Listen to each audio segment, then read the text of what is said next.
it's certainly our view that what's asserted in that ad it's undeniably false, which is probably why the people who funded this refused to go public. It's not just misleading, but it may be illegally funded and is certainly blatantly and irresponsibly false. In addition, the group is potentially breaking either FEC or IRS law, and the ad should be taken off the air immediately. The IDP has filed a complaint with the Iowa Elections and Campaign Disclosure Board asking them to investigate this group. We need an expedited ruling and an investigation before this group puts out another one of these false ads. And apparently the group who was behind these ads have sent an email to some of you all in the last couple days, and we'd ask that you do your best to investigate that and find out who is behind these attacks. In fact, the facts of as asserted in the television ad itself, they say that there's a 20% budget increase, and that's ludicrous. In fact, Governor Culver's budget increased by only 6%. That was necessary to keep all those promises that we've made on teacher pay, statewide preschool, health insurance for Iowa children, and funding for the Iowa Power Fund. In addition, the ad also claims that Governor Culver's budget increased by $1 billion. Again, that is totally false.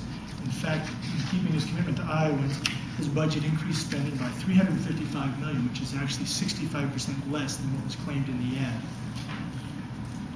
In addition, the ad claims that the governor wants to raise taxes and fees by $100 million, but at no point does it mention the fact that he's proposed cutting Iowa's income taxes by $67 million by pushing for legislation to make the economic stimulus funds tax-free.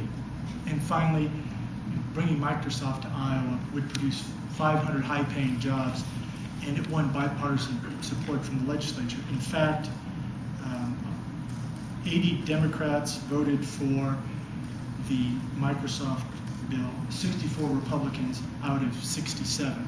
And so it had overwhelming bipartisan support. The bottom line is that we demand that this ad come down immediately. Iowans don't deserve false ads run by shady groups who we don't even know who they are. That's it. You have no idea who's behind this? We have no idea.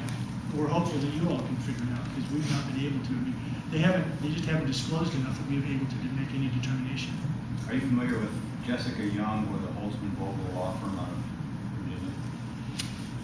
We understand, based upon the buy, that they had some involvement, but we don't know who that is.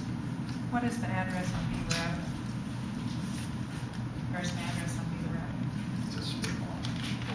Address is Beaver Avenue. We don't know for sure. There's some speculation about what that is, but What's the speculation? the speculation is that it's a UPS box.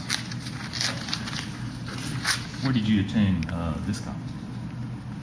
It was on YouTube. Oh, it was obtained from YouTube. You allege it's illegal. Why do you allege it to assert that there's a violation of either federal or state law? Well, certainly everyone else, when they produce an ad, they've produced all of their, they've made all their filings with either the IRS, the FEC, campaigns, boards. In some fashion, there's some way to identify who it is. In this case, it's a violation of Iowa Code Chapter 68A, in which case 68A requires that they identify if it's advocacy and there's nothing out there that identifies who this is. Well, they identify themselves. You don't know who's behind that group, but they do identify the group. Right, but everyone else, I think, who runs ads of this nature, they do all the fines. You know who has run the ads. In this case, we don't know who's run the ads, and my understanding is when people have tried to investigate, they've essentially been stonewalled as to who was actually paying for this. Nowhere in the ads does it say you should vote for or support or defeat. And those are the criteria that the Ethics and Disclosure Board requires for consideration of something. This isn't a candidate advocacy ad. So, barring that, what's the... Well, it's actually a direct attack on the governor, particularly in light of the fact that it's false. I mean, 20% is false. I mean, his budget was not a 20% increase. Saying it's $1 billion, that's false. No question it's an attack. I'm saying that the threshold for the board to look at something is to say that they were therefore opposed a candidate's election, and that's not going on. Well, I think Governor Culver is the city governor. He would, I think by virtue of that, he would be a candidate. He would be up for re-election in 2010. Have you gotten any response from ethics board? I don't believe so today. Has the governor communicated to you about this? I've not talked to the governor himself, no. So this independently, you decided to bring this up? That's right. You haven't communicated to the governor or his staff in any way? We've talked to his staff about the fact that we had concerns about this from the get-go. And when they aired more ads over the weekend, I think they just increased the level of concern. And he gave you the green light through his staff? We wanted to proceed to do this, and they obviously were not opposed to it. Do you have any speculation as to whether this is either an interest group or whether this is a partisan shot? Any idea what's behind it? That's what we don't know. We just need enough information to figure out at all who is behind it. So really small ad, you worry that by virtue of all this writing about this and putting it on there, it just gets more airtime and space to what these folks are advocating? I mean, Well- it's like 14,000, 8,000.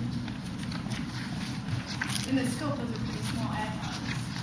Right, it's not a huge ad, but I think it certainly, I think it violates the spirit of Iowa politics.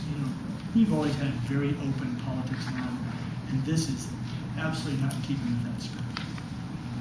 Have you gotten a response from the television stations as far as pulling that? I've not spoken about it.